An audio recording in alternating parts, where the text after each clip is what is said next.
Come in. Hey man, I'm sorry I'm late. The train's asleep. Shut up! You're here! And good thing, because we've got lots of work.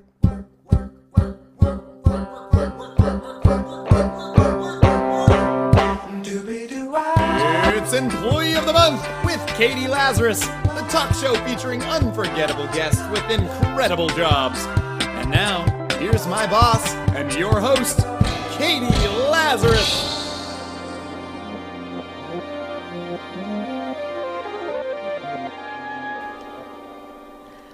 Welcome to Employee of the Month. I'm your host, Katie Lazarus. And if it's your first time tuning in, Employee of the Month is a show I started when I could not figure out how to get into TV writing. And so I just started interviewing people I admired. I ended up being a perfect job for me because I had been doing a doctorate in clinical psych. And then I dropped out and was doing stand-up and journalism. And I was like, oh my God, this combines all three. And I had Tara Brach, our guest today, on the live taping at Joe's Pub, but I wanted to have a second and, for lack of a better word, a more thoughtful conversation. I genuinely recommend you listen to our first episode. It was a lot of fun to do, but it was also really nice to go to one of her Dharma talks and speak with her one-on-one and have that opportunity to do so. You can go to tarabrach.com to check out her meditation. She also has information there about others, and she does both Dharma talks and meditation. And you can go to employeeofthemonthshow.com to find out about future live tapings, bringing them every month to Joe's Pub, and we have incredible lineups coming up. So without further ado, this interview was recorded live in Bethesda, Maryland at the Unitarian Church. I suspect there are more than one Unitarian church. This one was on River Road. Enjoy our interview. I'm so excited that you had the time to speak a little bit more, just because people loved our interview so much, and I wanted to talk to you a little bit and hear from you, more importantly, about your own experiences. You do such a good job of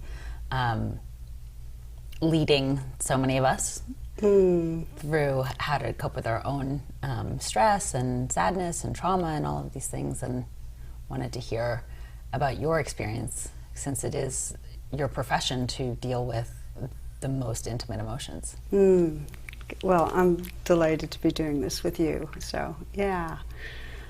So tell me, and some things I'm going to try not to repeat because people can listen to the first podcast interview with us, which was on stage at Joe's Pub, but I wanted to hear, do you compartmentalize? Do you feel like you're someone who's good at compartmentalizing?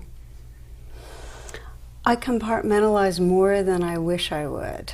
I can easily, get up in the morning and do my hike and my meditation and feel very open-hearted and attuned and have that prayer to respond to whatever arises with kindness through the day, and then find in a very short time I've shrunk into a very narrow mind, and I'm responding to emails and trying to check things off the list and feeling oppressed by demands, and just in a much more kind of grim and narrow space. So my deep prayer is that the open-heartedness would bleed into my day in a way that I wouldn't get caught up in the little things so much. But it's interesting to say that, because I feel like the people who are most successful are able to compartmentalize. I'll just use Bill Clinton as an example, which was sort of an old one, but an easy one, I think, for people.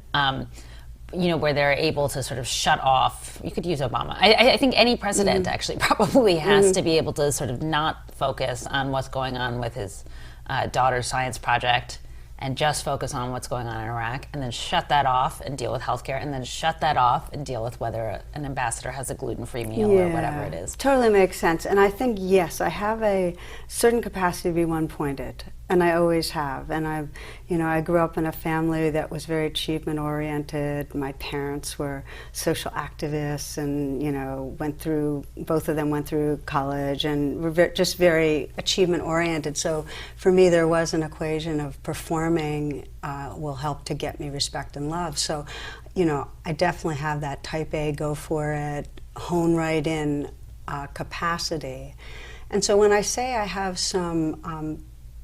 a bit of regret about how complete that is, I I can sense in me that sometimes I put achieving a goal first, and I put on the sideline sometimes the quality or tone or whatever of an interaction.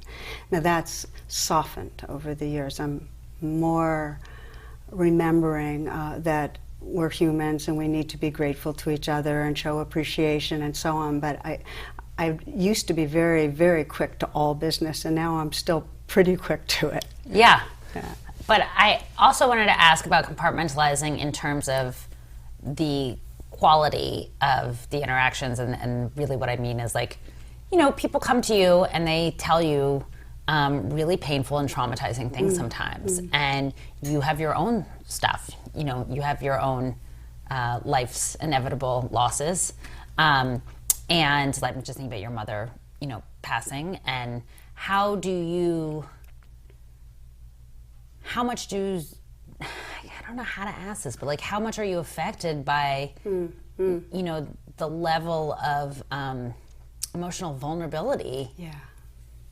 No, it's a good question, because like any therapist or many teachers that are encountering a lot of the human suffering that's around, and I've changed over time how it affects me.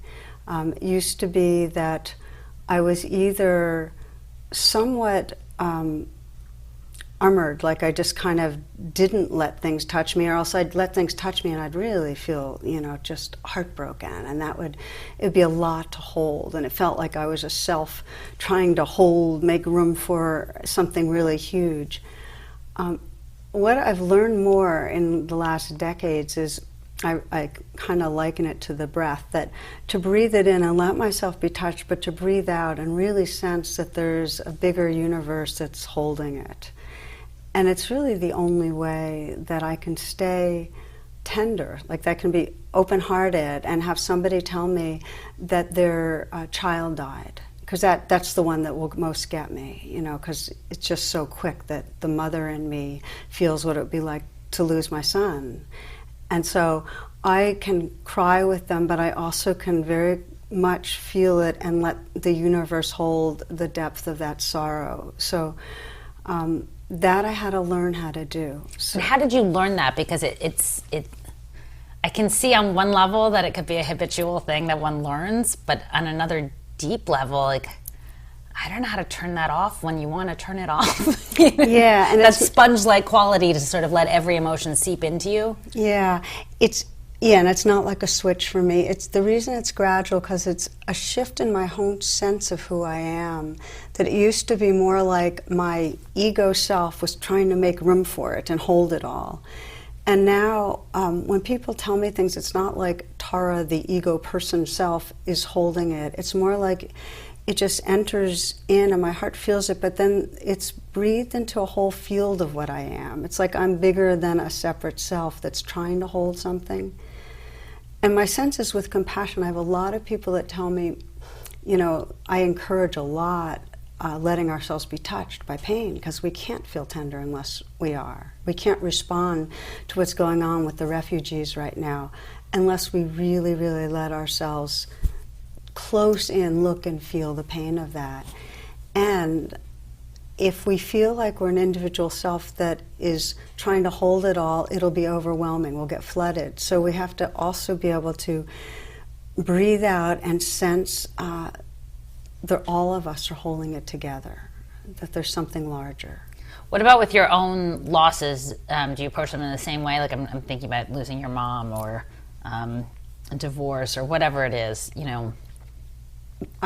There's two levels going on. The human conditioned self in me feels all the grief and all the fears of the losses and all the sorrows, and gets broken up.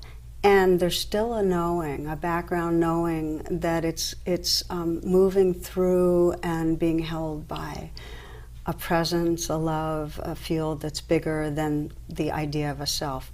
And they both go on, because I have all the normal range of emotions. Like, every day I can get annoyed by stuff, and yet there's still, like, annoyance is like waves in an ocean. There's still a sense that there's something bigger that it's happening in. So I'm not completely caught in the reaction.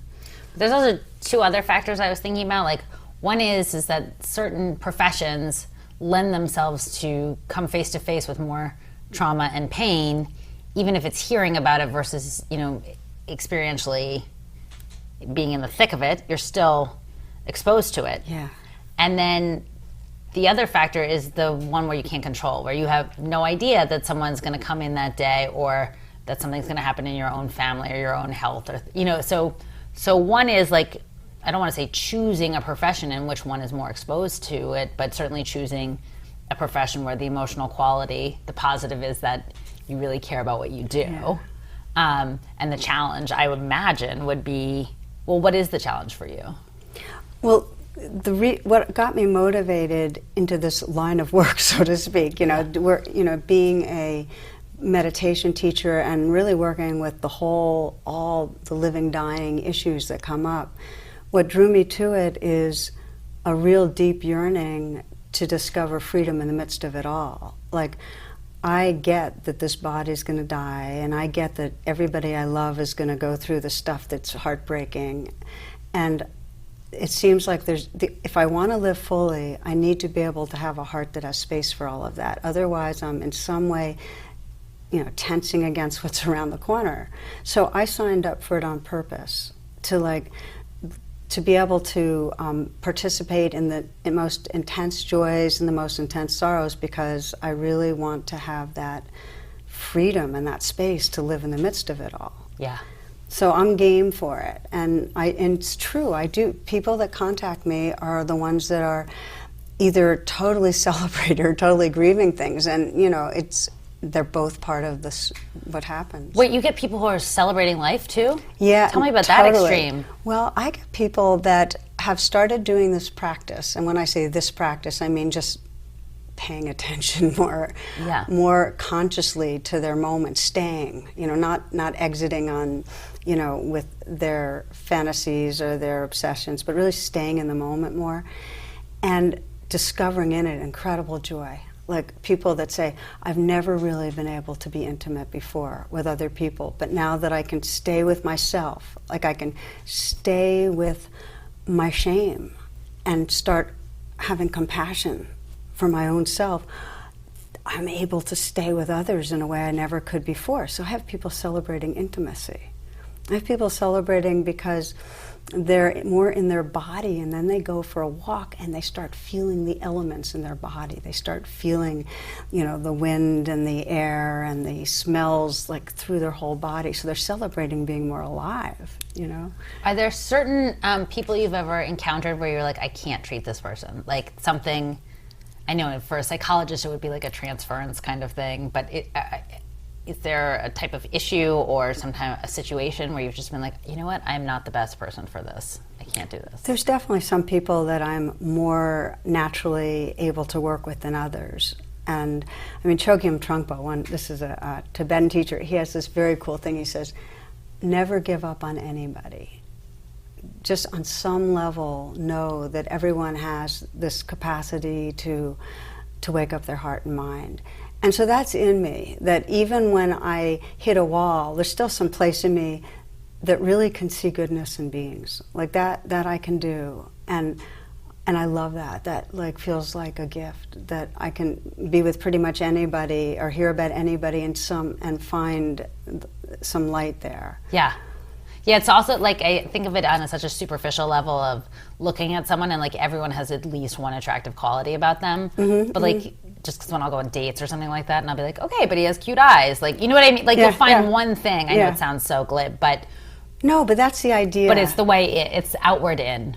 Yeah. And then with more serious things of trying to understand a dictator or something, someone who's really hurt you in your own life.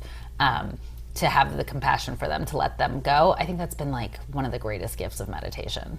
It really is. Because then when the people that cause suffering, something in you really gets, they have to be suffering to cause suffering. Yeah. And when you get that, when you can actually see it, when you can actually look towards where their vulnerability is, I can stay defended. I have a few people in my life that in some way have hurt me in ways that it's very hard for me to feel soft and tender and open, but I can see enough of that person's suffering that there's still some quality of I'm available. I haven't pushed them totally out of my heart.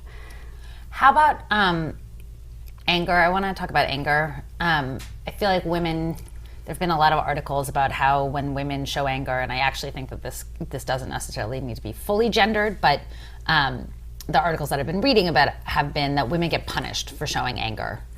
And I was reading about Ruth Bader Ginsburg, and she recommended not showing anger or being judicious, pun intended, about how you show it. And I just wanted to hear, for your own experience, is there a way to be mindfully angry? Absolutely. Absolutely. First of all, anger is intelligent. Anger tells us that in some way there's an obstacle to what will help bring fulfillment. So the first thing is to really honor that there's an intelligence and we have to listen to it. If we don't listen to it, we're going to end up not manifesting all of what we can be. So that's one piece. The second piece is that if we get possessed by anger, we won't be able to manifest all that we are, because let's say the bottom line is anger comes because there's some unmet need, there's an obstacle, and by being aggressive, the very thing we want, we won't get. I mean, if somebody isn't being loving towards you and you want their love, being angry at them is not going to get you closer. So the question is, how do you listen to the intelligence of it? How do you let the energy be there? The energy that is really enlivening and big and intense, so that but not to have it rule you, to still sense who you are beyond the anger. And so that's the trickiness of anger. But with women, for me, it used to be that I had a sense that if I was angry, I wasn't being spiritual. So, I mean, I was like really good little girl trained by, the culture and by religion and spirituality to watch out, and a lot of spiritual traditions say don't be angry. So I had to, for a long time, forgive the anger. Like when anger would come up, I had to on purpose say forgiven, forgiven. Not like, this is bad, I forgive it, but this is like another weather system coming through. Yeah. It's totally okay. So first I had to really make it okay so I could listen to the intelligence of it and also not get lost in it. But once we make it okay and listen to the intelligence of it, just to go out of the storyline is what's important. He's bad, she's bad, I shouldn't, he couldn't, I didn't, out of the storyline, and let the energy of it just be pure energy in your body and see what's underneath it. And that's what's critical. Because underneath anger, there's always either hurt or fear. And if you don't pay attention to what's underneath it, then you don't end up getting what you want.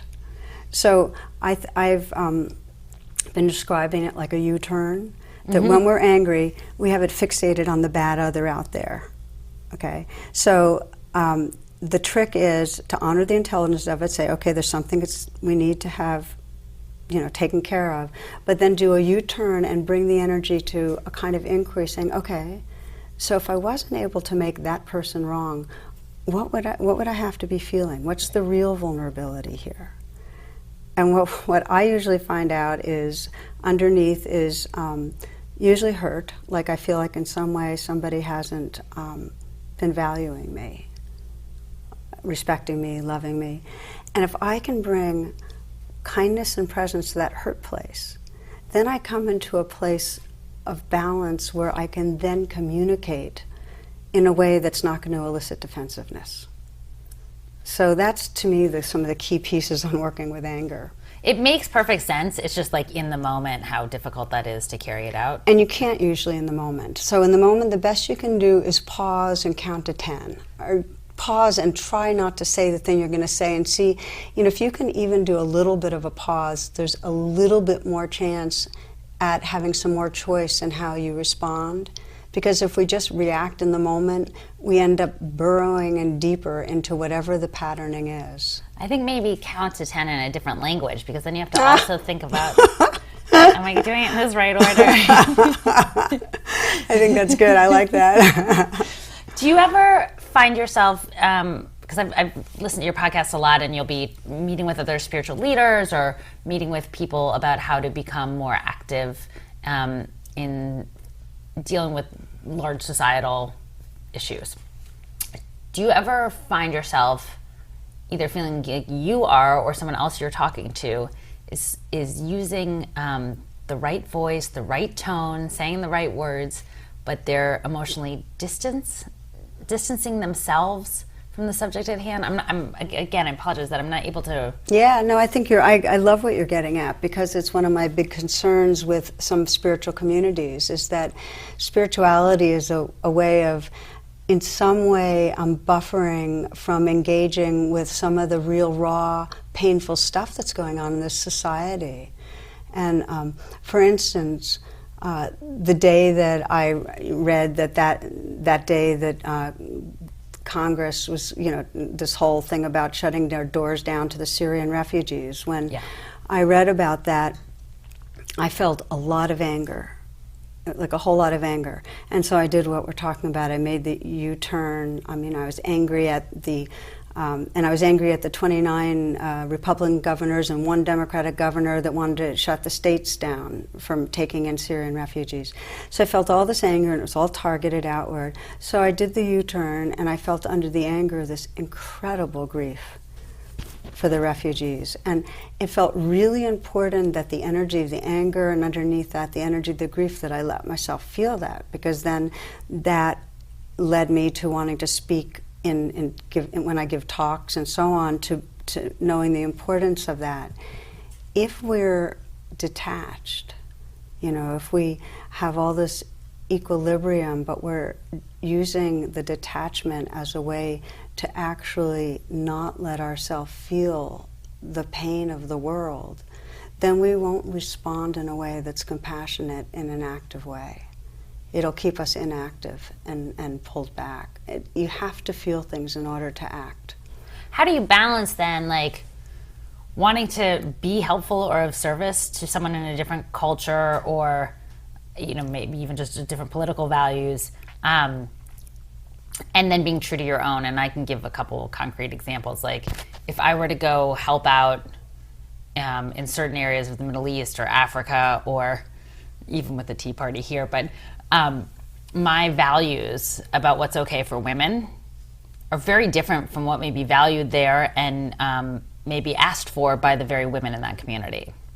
And it goes back to the sort of debate about bringing in one's cultural values versus respecting what is, but it is a fine balance when it gets to really difficult subjects like female genital mutilation, or how domestic abuse is dealt with, or marriage, or education even. Have you ever encountered that, where you've wanted to be of service to someone or some people, but also know that your inherent values are different? Only on a small scale. I mean, I've worked with some women from Islamic traditions that weren't as willing or interested in having the rights that I felt should be their rights, and that wasn't where they wanted help, or that wasn't where they wanted support, and that's okay. It's like, on some level, there's always differences of what we believe, and my creed has basically been show up and just love people and care about them and see where we can collaborate together. So that's felt. I haven't run into a really big collision on that one. Does that make sense, what I was saying? Yeah, that sometimes helping means that you're supporting, in part, a system that you actually think is harmful. And that, I think that there's all sorts of political action and social action that sometimes have that built into it. Completely built into it. Yeah, and so it makes it very imperfect, but it's just the way it is. It's like we still need to show up and engage as well as we can, and sometimes it's messy. And in your own personal life, do you ever react, and are you ever reactive and say the wrong thing? And every day. On some level, yes. Every day I can say there's a part of me monitoring, and mostly it goes on with, with my husband, or on a phone call with a sister or my son or whatever, where on some level I'll make a criticism, or I'll not be generous in a way that I could have been generous. So I'm always monitoring. But the difference between me now and decades ago is I do not build up a lot of, points against myself and then end up feeling like I'm a bad person. What changed? I have had so many rounds of encountering that sense of personal deficiency or failure, and then seeing it and saying, okay, let me just be kind to myself, and putting my hand on my heart and saying, it's okay, sweetheart. That now the who I am is less in any narrative of a failing person or a bad person, and more is just resting in that kind of awareness or witness that just cares. So I get that I have conditioning still playing out that's sometimes greedy and selfish and self-centered and aggressive, and all that stuff still plays AKA out. human. Yeah, there you go. But I'm actually a lot more okay with it. Do you feel like do you ever have days or weeks or months or years where you end up investing so much emotionally in your work that by the time you come home, you're not as emotionally available? Absolutely. I mean, I watch in my marriage how I end up doing too much, I'm too busy, and that stresses me, and then Jonathan gets the raw end of the deal, where he gets the person who's completely just numbed out in a vegetable. So, yeah. How do you deal with that? I apologize later. No, I am lucky because he's very, very kind and very allowing of that. And where I'm trying is not to schedule in a way that makes me so off balance. And this may be an unanswerable question, which I seem to be specializing in this conversation. Are there times where you've feel burnt out because you've heard a similar story over and I know it's a new person, but the experience feels like, oh my gosh, I've dealt with this so many times over and over? Is there ever a time where you're just like, meh? Most of the time, it's a combination of feeling kind and bemused that we are all so much repeating the same stories. It's like I've got, if anybody talked into my ears the way I talk to myself, I would just in a moment say, just shut up. I know, but how do you cut it out? Well, that's the thing. That's where meditation helps a lot. It's like it's much easier now than it used to be to notice it's happening and say thank you very much, but no thank you, and turn my attention to just listening to the sounds around me or to feeling my breath. It's just much easier. And if there's a particularly repetitive visitor in my mind that's nagging, I go into my body and feel there's something usually going on, some fear, some upset, something that needs attention in my body, and I go pay attention there. It's too bad you can't Airbnb that feeling. Go on a vacation, honey. Why don't you Oh, you've got that one? All right, I'll switch. Yeah, it'd be interesting to see what yours is like for a while. I can handle guilt more than aggression. Let's switch. Really could widen our capacities here. And what's your hope, when you do this, for you, I guess, because you do similar workshops again and again, I don't know, what's your hope when you do them? If you've done, let me rephrase that. When you've done a workshop that you've done before, or you're leading a talk that's similar to one you've given before, maybe not recently, maybe 10 years ago, what's your hope and what you get out of it? What are you hoping to get out of tonight? Tonight you have a Dharma talk that you're leading. Tonight, I think it's always the same hope. And it's that, for myself, that I'll be as real, just authentic and there, right here, as possible, so that it's alive. And that for others, that they'll engage with it in a way that helps them become more who they are, which is more loving, more true to themselves. So that's always the hope. And it really doesn't matter whether I'm doing the same material. It's like I used to be self-conscious because, I have basically the same teachings, and I share them with different examples and stories and poems and jokes and this and that. But yeah, it's I know the some of same your stuff. jokes now. By heart, yeah. I could just raise a finger, number one, and you'd know which one was coming. That's the thing about humor, though. Like, some jokes are, I call them, you like them because they're familial. You know, you kind of look forward to hearing it again. And then other jokes that you just like them for their rawness in that moment. Yeah. The surprise. Yeah. Although now I'm going to apply that theory about there are two kinds of people who divide the world into two kinds of people and everyone else. Yeah.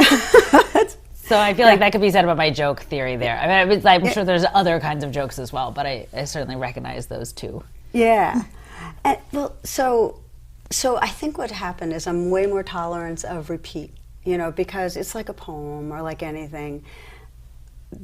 You can be as alive in the middle of something repeated or as dead in the midst of something that's completely different. It just doesn't matter. It's the quality of presence. How much does like being on Oprah or I don't know, being highlighted in her magazine or being part of Omega or I just remember I had this yoga teacher and she was really a phenomenal yoga teacher, a senior yoga teacher, and she was so upset that she wasn't in Yoga magazine. And she's like, oh, they only have these young teachers, why don't they have the older? And it was just so unfortunately cathartic for me because I was like, oh my God, it's no different. Like every profession is a hustle, even like this really, and she really is a thoughtful, spiritual person. So it was even more cathartic. I was like, oh my God, you know, what kind of impact does like being on Oprah have for you? You know, in the Buddhist scriptures, they say that on the stages of enlightenment, the last thing to go is comparing mind. And I think that's so true. It's like, it's part of the structure of our brains to look at our herd and see where we stand in our herd. The mind just does it like a flash. So when I see, you know, like a conference and I see the lineup and it's the lineup of the people I usually would think maybe I should be part of that lineup, there's something in me that thinks, hey, what happened here, you know? Yeah. Or, yeah, if I'm not invited to something or I'm not interviewed as one of the, you know, 5 people in a certain group that, you know, is the field that I'm into, I notice it and I can feel some squeeze. And it doesn't bother me too much. It's because, like, I think I've confessed my grandiosity and confessed my inferiority so much. You know, I mean, I've written a chapter in a book on being a special person where I, you know, on some level, some part of me was really buying in and buys into, like, in some sense of self-importance, like I'm the one that knows something about something, you know. And deep down, that's painful. You know, it's painful to be a special person. It's painful to be the chosen one. It's painful to not be chosen. It's painful to be unimportant. They're all painful. So what I get out of it is the more I can name it out loud and the more public I am about that stuff, the less I actually take it seriously, which is a really a blessed way to deal with it. Because yeah, of course I have attachments to being known and adored and appreciated and respected and all those things, and yet that attachment is, you know, it's a painful one. How do you figure out how much to bill? How much to bill? Yeah, like whether it's like a one-on-one consultation or a conference or a speaking, like how does that stuff get worked out? Yeah, because like if I write for a television show, if it's a union show, it's sort of worked out for me. It's kind of an easy deal. Yeah. Well, it's an easier deal. You still think you're going to get fired at every second, but yeah. Well, I do a whole lot for nothing. You know, I spend most of my day doing things that don't have any compensation for them. Me neither. We have so much in common. Oh. I'm sorry, sweetie. I'm thinking you're not saying that with great happiness. No, I'm not advocating for it. So the way I've organized my life is to do a lot of stuff for practically nothing and then have a few things that pay really, really well and insist on that. And so I keep a certain number of things on my calendar that I know will cover me. Yeah.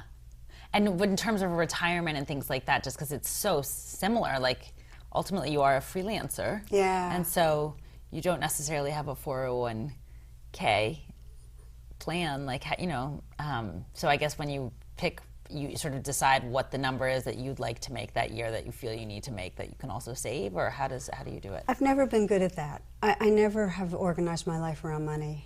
I am really, really fortunate that I like to work hard anyway, and I seem to find my way to a certain number of well-paying gigs so that I'm doing fine. I have no complaints. I really feel very blessed on that front. I love this because I'm going to be like, you know what? I haven't hit those well-paying gigs yet, but I'm going to. And it's okay because I didn't revolve my life around money. I revolved it around becoming better at what I do. That's beautiful. I mean, I see some people that do make more money because they focus on money, but they're not the happy ones, and it's never enough. Yeah. That's the challenge of it. This life is so short. Do what you love. Really do what you love. Be fully who you are and do what you do from that, and work out the money afterwards. It's so interesting that you say that because when other people look to me for advice, I'm always like, don't do what I'm doing, because I love what I do so much that it's okay, but I was willing to live with the risk and vulnerability. And I think that is an important part, sort of I think that if you really can live with it, you won't even be asking. That's true. You can tolerate it. And it's a real blessing to be passionate about what you do. Oh, it's so lucky. It's definitely, I think it enables relationships. In some ways people can hide in their work, but in other ways when you have a real passion and it's not merely busy work, I think it allows you to be more open and vulnerable in relationships. Oh, yeah. No, I really bow to that. Yeah. Well, I'm going to let you bow elsewhere because you don't need to bow to me, but you can bow with me. Oh, wait, I had one more very important question. What is like the weird, no, I have two. What is like the weirdest noises? Have you had like people fart or like fall asleep during meditation? Okay, here's the weirdest one that's happened. And yes, so people have farted, they've fallen asleep. Those aren't as weird as this one. I always tell people to turn off their cell phone. You know, that's like a given at the beginning, because meditation, we get really, really quiet and you just don't want. So I was doing a workshop and we did a sound meditation where I had them listen to, just the background sounds in the room and the silence, and it was beautiful. And we got into a place of real stillness. And then all of a sudden we heard the Yellow Rose of Texas, that sound that they have on some iPhones to let a call. So a woman had the yellow... What does it sound like? It's like one of those things. It's really awful. So bugles and stuff like that, So anyway, so it's in her bag, and so she's going into her bag to get it, and by mistake she hits the speaker. And so then you hear the sound, Mom, are you there, Mom? And everybody's sitting in silence. Mom, answer the phone, Mom. Mom, are you all right? And meanwhile, she's trying to get out of the room, the poor woman, and everybody breaks out laughing. Mom, will you answer the phone, Mom? And so finally she gets out of the room, and it was like everybody that had been meditating like Buddhas was doubled over laughing. It was hysterical. The nice thing to tell you is I thought she'd never come back. I thought she'd be too mortified, But she came back, and people stood up and they went around her and hugged her. Oh, so that's she sweet. didn't have a good welcome back. I think that's like a really sweet, easy one, because it's like that wasn't her fault. It wasn't her fault, but it was like 150 people in total silence, and all of a sudden you hear this boy's voice, Mom. It was pretty good. It was pretty funny. So, yeah. What are your hopes for the new year as it's starting to come up? Or am I not being present by even asking that? Should I resolve not to ask about resolutions?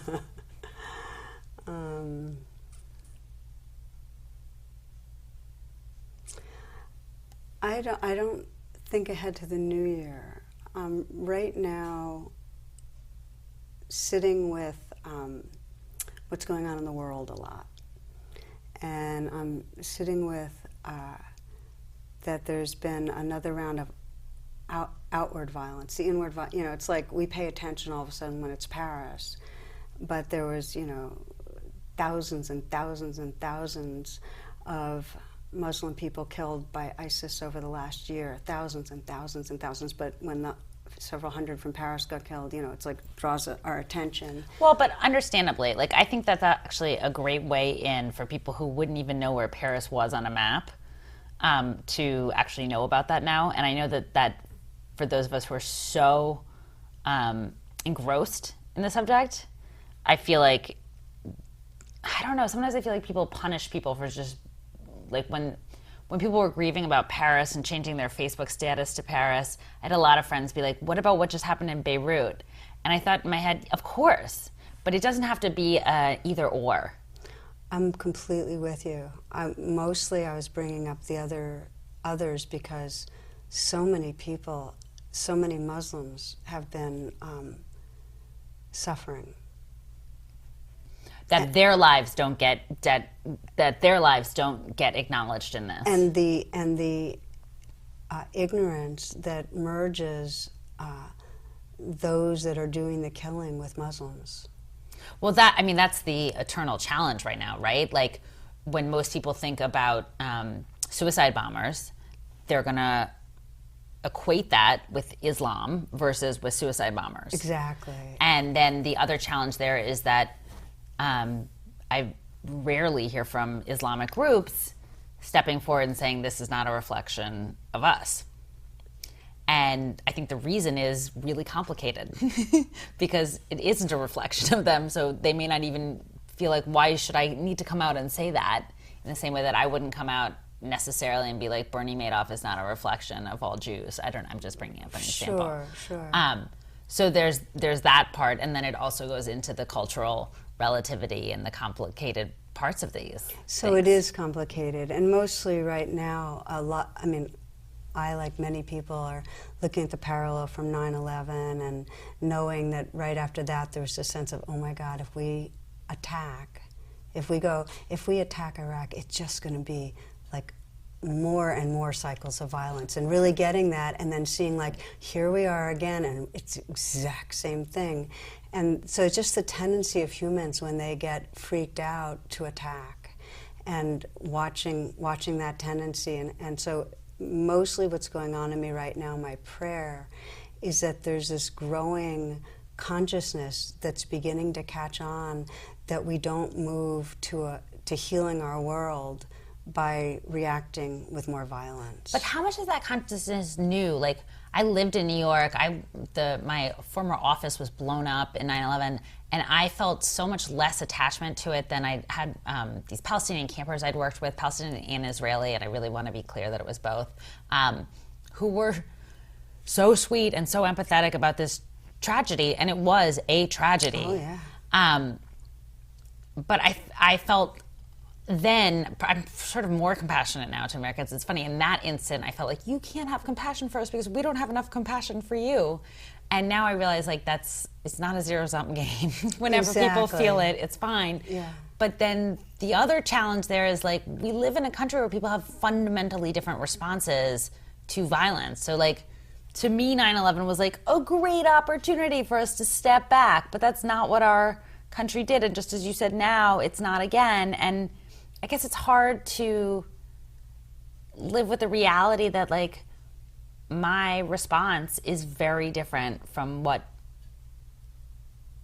a major part of the population's response is, or at least a very powerful part of the population's response is. Right. So when we say, well, what are we wishing? What are we trying to serve? What direction are we trying to serve? To me, it's a more primitive part of the brain that responds to violence with violence. And the hope in meditation, and the hope in people talking as we're talking and being just real and as we can be, is that we're waking up the part of our brain that's more empathetic, that's more mindful, that actually has better executive decision making, so that we can pause. And we're back to counting to 10, but pause long enough to come from a place that sees the bigger picture and moves us more towards peace. And I'm seeing signs of it. All these restoration circles, that are happening now around the country that, first it was peace and reconciliation in South America, but now there's versions of it are happening all around the world, that we're bringing people together that have been in some way enemies or in some way violated by one or the other, and having them close in, be able to speak and say, here's what happened to me, here's what it was like, and the other person saying, okay, I hear you, I get you. So humans can start bridging the differences, and that's what's needed. The dialogues, the circles. It's not going to happen between those that are the most violently opposed to each other. It's going to happen between people that are less triggered but still feeling a big gap, and we need to start somewhere. And so that's more where I see my energy going towards, how can we have more of these reconciliation circles and restoration circles and healing circles on every level, whether it's with African Americans and the police in a certain city, or wherever it is where there's been that gap that leads to cycles of violence. That's what will help to activate the compassion and wisdom that is the hope for our world, really. And so you would rather focus on that with the people who are willing versus, beating the door down to, I don't know, a member of the Tea Party or someone who's much more interested in aggressive tactics. Well, you work where you can, yeah. Yeah, you start where you can, start building understanding, but gradually it becomes a movement. More and more people care, more and more people want to step beyond the confines of their old identity, and I'm seeing that happen. That's the place it feels like important to put energy. And maybe it's like feeling like this is enough. It's not everything, but this is enough. This is the next step. It's like in Washington, the racial conflict and violence that happened over the last few years has born from it. We had a white awareness group that started meetings so that we could really honestly look at our own biases amongst the leaders in our organization. And we had also a group meeting of, I think, 8 African American and 4 whites and some LGBTQs and so on, a mixed group. And we've met for 4 years just for the purpose of what's it like to be you? So we could start opening up our consciousness. It's that kind of thing, Katie, where people of difference start finding out, both feeling compassion for the places of difference and that basic love that knows that we're still of the same consciousness and we're still made of the same care and awareness. Well, I hope that type of willingness and openness at some point can be extended to people who really disagree and look at it from such a different viewpoint. And it makes perfect sense that little by little is the only way to go. And it is happening. I mean, it's happening in schools where there's violence, and they have ways of having circles now with the parties that really violently disagreed, kids that have really beaten on each other. It's happening in communities around, through the justice departments and so on, in some cities in this country. It is beginning to happen. Thank you so much for letting this happen and letting us talk about this, both your personal and professional hopes and your, it sounds like, hopes for humanity. Yeah, blessings to be with you. I love you, dear. Thank you. Love you too. That's it for this episode of Employee of the Month. Thank you to Alex Steiner. Thank you to Superfine Audio. Thanks to all of you for listening. Go to employeeofthemonthshow.com and get on the mailing list. And you can also follow me at Twitter at Katie Lazarus. We also have a Facebook page. And those are the best ways to keep up to date with who's coming on the show, who had to switch to another date, who decided to bring an umbrella. All of the important things are all there. Otherwise, have a great day. Okay, bye. It could be evening. If it's evening, you're going to have to just figure out what to do, whether to have a great one or not.